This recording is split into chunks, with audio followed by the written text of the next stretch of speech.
개인이 나의 부를 스스로 지키려고 하는 그런 니즈는 점점 늘어날 거다. 그래서 비트코인이 결국에는 수요가 늘어날 수밖에 없다. 그래서 지금 74% 떨어졌으니까 더 떨어질 거다라고 예상하는 것보다는 뭐 이 정도면 바닥 아닐까? 라고 생각하는 게 합리적이다. 기사님 지금 이제 아무튼 가격이 정말 많이 빠졌잖아요. 그죠. 근데 또 보내주신 자료를 보니까 과거에 비해서는 또 그렇게 빠진 게 아니더라고요. 역대 최대로 빠진 건 아니더라고요. 그렇죠. 네. 일단은 네트워크 피라고 해가지고 비트코인 네트워크에 사람들이 이제 트랜잭션을 태울 때 내는 비용이 있잖아요. 수수료. 이 수수료가 7월, 8월, 9월부터 해서 늘고 있더라고요. 다시. 그러니까 이제 하락장이면 당연히 사람들이 비트코인 거래를 안 하니까 뭐 하나 팔아 막 이런 거 빼고는 뭐 샀다 팔았다는 잘 안 하잖아요. 그러니까 이제 네트워크 피가 내려가는 게 맞아요.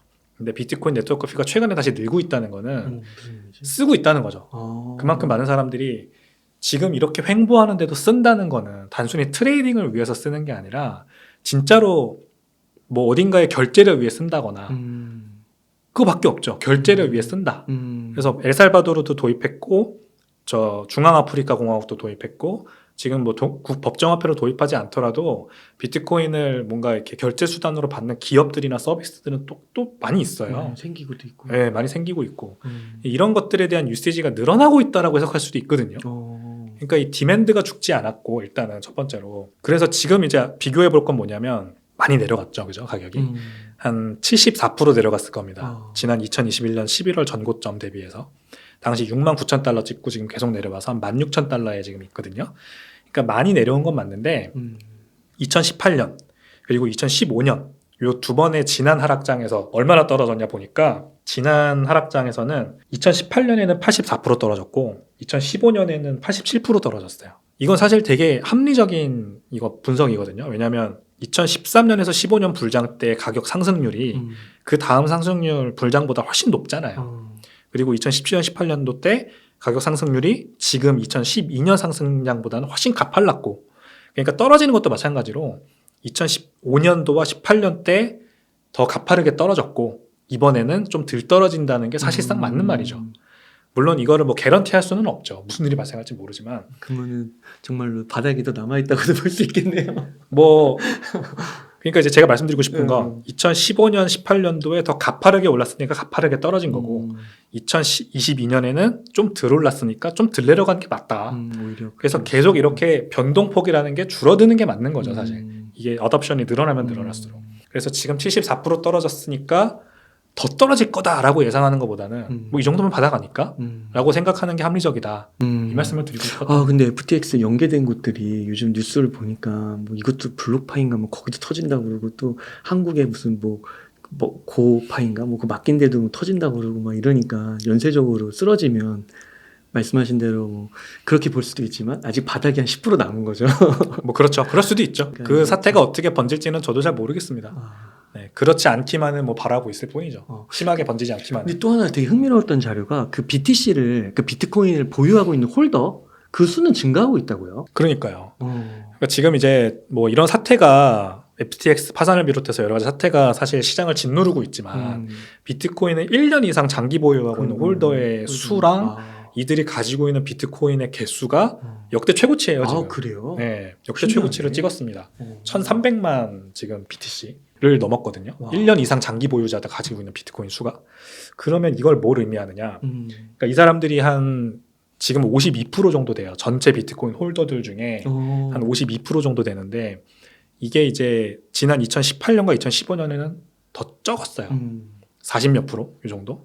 근데 이제 많이 늘었죠. 그러니까 비트코인의 어떤 그 장기적인 가치를 좋다고 판단하는 사람들이 그 전보다 더 많이 늘었다는 걸 의미를 하는 거잖아요. 그렇죠. 그러니까 이제 뭐 여러 가지 문제가 산적해 있지만 이 시장에 그런 일들이 터지더라도 지금쯤이면은 바텀이다라고 보는 사람들이 많이 늘었다고 볼 수가 있는 것이고 그러면은 1년 이상 장기 보유한다는 건 쉽지 않잖아요. 진짜 비트코인을 비롯한 모든 암호화폐를 다. 그렇죠. 이런 사람들이 52%다.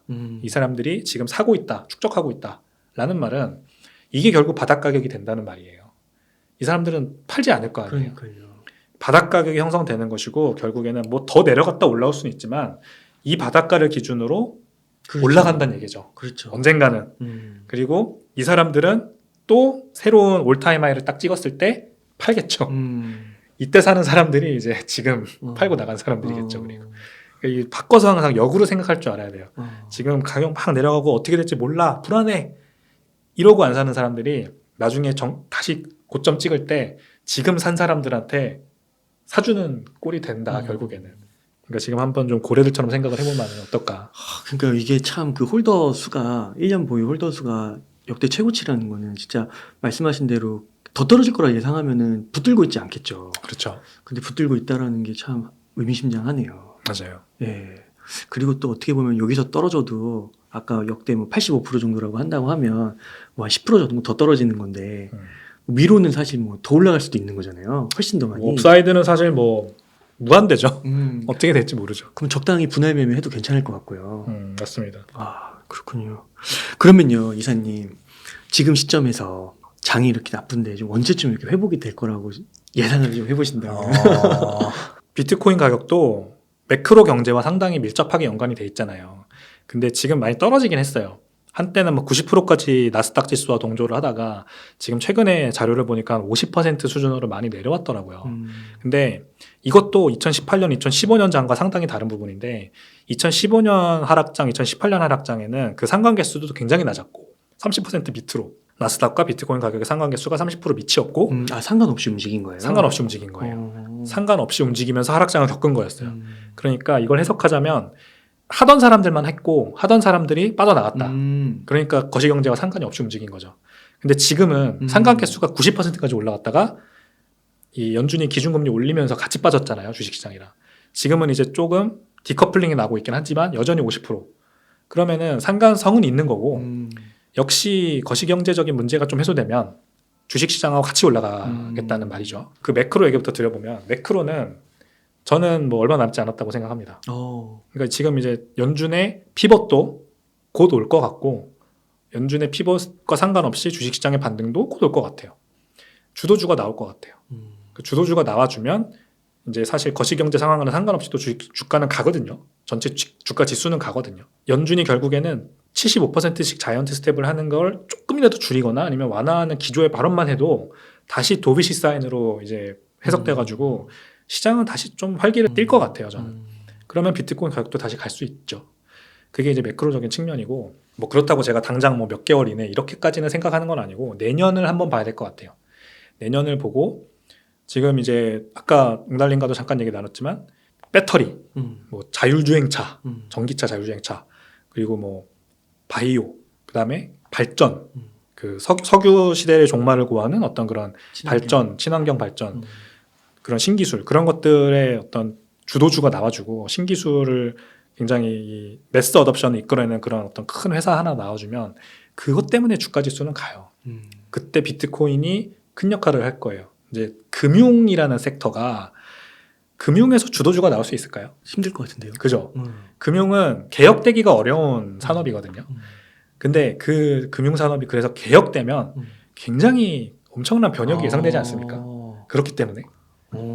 그래서 저는 결국에는 금융 섹터도 비트코인이 다 바꿀 거라고 생각하거든요. 비트코인이 다 대체해버릴 것 같아요.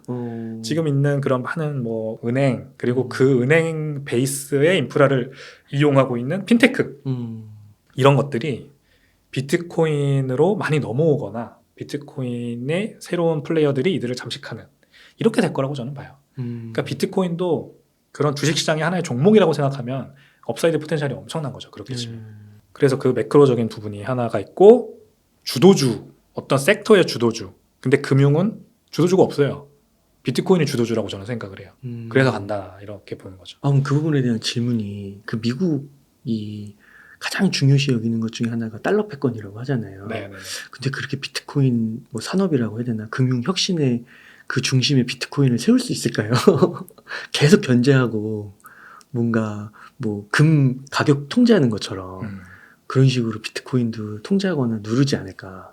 그렇게 보는 게 합당하죠. 그렇게 보는 게 당연히 맞는데, 이제 미국이라는 나라가 이제 양당 체제를 운영하고 있고 민주주의 국가고 자유적인 발언을 그래도 많이 옹호해주는 그런 어떤 나라잖아요. 그래서 물론 엘리자베스 워런 의원이나 몇몇 이제 비트코인을 굉장히 비난하는 그런 상원 의원, 하원 의원들도 있는 반면, 비트코인의 가치를 잘 알고 스스로 이거를 그 달러의 어떤 가치 하락에 대비해서 우리가 도입해야 된다라고 주장하는 그런 정치인들도 많이 있습니다. 그런 정치인들의 얘기하는 걸 들어보면 저는 관심 있으니까 찾아보거든요. 그런 거를. 근데 굉장히 정말 진취적이에요. 그러니까 달러 패권이 중요한 게 아니에요. 이 사람들한테 더 이상. 그냥 우리가 어떻게 강대국으로 남을 수 있느냐는 관점에서 이거를 보거든요. 그러니까 이제 달러 가치를 계속해서 그 끌어올리거나 뭐 그러니까 달러 가치가 중요한 게 아니라 달러의 쓰임새를 계속 유지하는 게 중요한 거잖아요, 사실. 근데 달러 그래서 뭐 페트로달러란 말이 있듯이 그동안은 사우디가 이렇게 사우디를 비롯한 이제 산유국들이 그 석유 수출 시 다 달러로만 결제했으니까 달러의 쓰임새가 국제적으로 줄어들지 않았죠. 그리고 미국 국채 같은 것도 중국에서 일본에서 또는 뭐 다른 선진국에서 매번 사주니까 미국 국채 시장도 죽지 않았죠. 그러니까 금융을 한마디로 수출하는 나라가 미국인데 이 금융이 더 이상 수출되지 않는다면 그래서 지금 뭐 벌써 이렇게 뭐 트럼프 때도 그런 얘기 많이 나왔지만 이제 더 이상 세계화는 없다. 자급자존하는 뭐 그런 세상으로 간다잖아요. 전쟁도 지금 뭐 나고 있고 그래가지고. 근데 미국이 계속 저렇게 나홀로 성장, 뭐 반도체 공장도 다 자기네네다가 지어라. 그러고 있는 뭐 리쇼어링 계속 하고 있는 와중에 그러면 무슨 문제가 발생하느냐? 그런 러시아나 중국 같은 삐진 나라들이 나온단 말이죠. 그러면 이제 채권 안 사줘요. 국제 안 사주고 그다음에 미국 역외 결제, 달러 역외 결제도 우리 안 할래. 스위프트만 우리 살퇴할래. 우리끼리 만들래. 사우디가 약간 그러고 있잖아요. 네, 그러고 있죠. 그러니까 이런 움직임이 결국에는 이 미국도 달러를 어떻게 쓰이게 만들 거냐 이런 관점보다는 우리가 어떻게 살아남을 거냐라는 생각을 하게 만들 거예요. 그러면 이제 다시 뭐 근본위제로 돌아가나 약간 이런 얘기가 나오거든요. 근데 근보다는 더 나은 게 있죠. 지금은 디지털 세상이니까 인터넷 세상이고 그 디지털 세상이니까 비트코인이라는 좋은 화폐가 지금 있거든요. 그래서 이거를 미국도 정가 입장에서도 고려 안 할 수가 없을 거라고 저는 생각합니다. 그러니까 제가 그 짧은 지식이지만 화폐의 역사 이런 다른 책들을 보면은 그 화폐가 계속 바뀌더라고요. 그러니까 로마의 뭐 데나리우스인가요? 뭐 그런 게 있다가 있었죠. 또 바뀌고 근데 그게 역사인데 어떻게 보면 우리는 이제 달러가 영원할 것 같은 이 현 시대를 살아가니까 근데 진짜 달러가 바뀔 수도 있는 거죠. 맞아요. 네. 그러니까 이거를 단순하게 생각하면 안 돼요. 팍스 아메리카나가 끝나서 달러가 없어지는 게 아니고 팍스 아메리카나는 계속 갈 수 있어요. 갈 수 있는 거예요. 네, 근데 달러를 기축 통화로 하는 현재 금융 질서는 이제 무너질 수 있어요. 일부 대체될 수 있어요. 야, 이거는 진짜 엄청난 일인 것 같고요. 진짜 세계사 만약 이게 어떻게 흘러갈지 모르지만 약간 세계사를 한 면을 쓸 기록 그런 사건인 것 같아요. 되게 재밌는 내용이에요. 네. 이거 저도 많은 분들하고 의견도 다 다르고 제가 좋아하던 어떤 뭐 그런 누구죠? 피터 자이안. 제가 되게 좋아하던 지정학자인데 이분도 비트코인을 격렬히 반대하는 사람이에요. 그러니까 달러 패권을 굉장히 중요시 생각하고. 근데 이제 저도 그런 분들과 의견이 갈리는 거죠. 그런 쪽에서는. 그러니까 저도 미국의 번영이 앞으로도 계속될 거라고 생각해요. 중국이 미국을 따라잡고 뭐 오버테이크한다? 아니라고 생각하거든요. 근데 그거랑 또 이 달러 패권은 좀 따로 봐야 돼요. 그러니까 통화 자체의 문제, 이 기축 통화 시스템 자체의 문제고, 그리고 트렌드죠. 개인화 맞춤화 트렌드. 개인이 나의 부를 스스로 지키려고 하는 그런 니즈는 점점 늘어날 거다. 그래서 비트코인이 결국에는 수요가 늘어날 수밖에 없다. 그래서 이게 이제 점점 어떻게 보면 큰 얘기로 갈수록 진짜 다양한 의견들이 나올 수밖에 없고 또 그 분야마다 또 전문 지식이 있고 세부 디테일이 있으니까 그 부분은 이제 관심사에 맞게 한번 공부해 가시면 좋을 것 같고 네. 그러면 저희는 이제 어떻게 보면은 앞으로 뭐 한 2년 3년 이게 되게 중요하잖아요. 그래서 아까 이사님께서 내년을 한번 봐야 될 것 같고 뭐 내년이 아니더라도 내후년에 만약에 좀 상승 가도가 온다고 하면 지금보다는 확실히 비트코인의 가격이 올라가 있다 이렇게는 보시는 거죠? 내년에요? 내후년이 돼도 뭐 내후년? 네. 네, 내년을 빠르면 잘 넘기면 내후년에는 올라가 있을 것 같아요. 내년에 근데 리스크는 그래서 뭐냐면 연준이 끝을 모르고 계속 금리 인상을 해가지고 뭔가 하나 박살 나는 거예요. 어디가 박살 날지는 몰라요. 신흥국 시장일 수도 있고 그게 아니면은 미국 국제 시장일 수도 있고 국채 가격 지금 박살 나고 있잖아요. 금리 계속 오르니까. 근데 이제 더 이상 뭐 아무도 안 사간다 미국 국채. 그래가지고 국채 시장 박살 나거나 아니면은 뭐 부동산일 수도 있고요. 그게 이제 그런 식으로 뭔가 큰 문제가 터질 때까지 이 연준이 정책 결정을 잘못해가지고 인플레이션을 잡겠다는 그 목표 하나로 계속 올리다가 부러진다. 그러면은 이게 대공황으로 가는 거고요. 대공황 스타일의 30년대 대공황 스타일의 어떤 침체로 가는 거고 거기까지 안 가고 멈춘다. 그리고 다시 비둘기적인 어떤 온건한 그런 태도로 돌변한다. 그러면은 이 1920년대 같이 1920년대 그 광란의 20년대라는 말 혹시 아세요? 그런 말이 있었잖아요. 그때 이제 전화기와 자동차 보급이 미국에 급속도로 확산되면서 이 10년 동안 주가 지수도 기하급수적으로 상승했거든요. 그때 그 그레이트 개츠비, 그 위대한 개츠비 영화의 그치. 배경이 된 그때예요. 그때가 그러니까 미국의 부자들이 막 알부자들이 그치. 막 나올 때 그 20년대가 될 수도 있어요. 만약에 이 연준이 좀 근래에 다시 이제 비둘기적인 온화한 태도로 돌변을 하면, 그리고 그 주도는 각 섹터마다 다르겠지만 저는 금융은 반드시 개혁된다고 보고요. 그게 비트코인이 주도할 거고, 그리고 그 웅달님과 아까 재밌게 얘기 나눴던 그런 뭐 배터리, 그리고 의료, 바이오, 그다음에 반도체, 에너지, 뭐 이런 거. 그렇죠, 반도체. 그런 쪽에서 결국에는 이제 엄청난 이 손바뀜 현상, 현재 우리가 잘 쓰고 있는 것들이 더 좋은 무언가로 교체되면서 수요가 팍 폭발하면서 주가 지수도 같이 폭발하는 그런 10년이 될 수도 있다고 생각합니다. 아, 네. 그러면은 그 이사님께서는 비트코인 외에도 다른 것도 투자하시나요? 네, 주식에 투자하고 있죠. 그러면은 만약에 뭐 한 1억 정도가 딱 있으면 어떻게 좀 투자하시겠어요? 1억이 딱 저한테 주어진다면 지금 시점에서. 올해 초만 하더라도 명품 기업을 되게 제가 좋게 봤어요. 사람들이 이 명품에 대한 관심이 계속해서 늘어나는 이유는 결국 뭐 여러 가지가 있겠지만 유럽 주가 지수만 봐도 알아요. 유럽 주가 지수만 봐도 LVMH랑 캐링그룹 같은 것들이 다 그냥 거의 미국 IT 성장주처럼 막 올라갔거든요.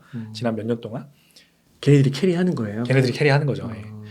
그리고 사람들의 이제 관심사도 계속 이제 명품을 옮겨다니면서 계속 이제 늘어나고 하다 보니까. 근데 이제 사실 저랑 그렇게 잘 맞는 분야가 아니라서 좀 접었어요. 투자 안 했어요, 전 사실.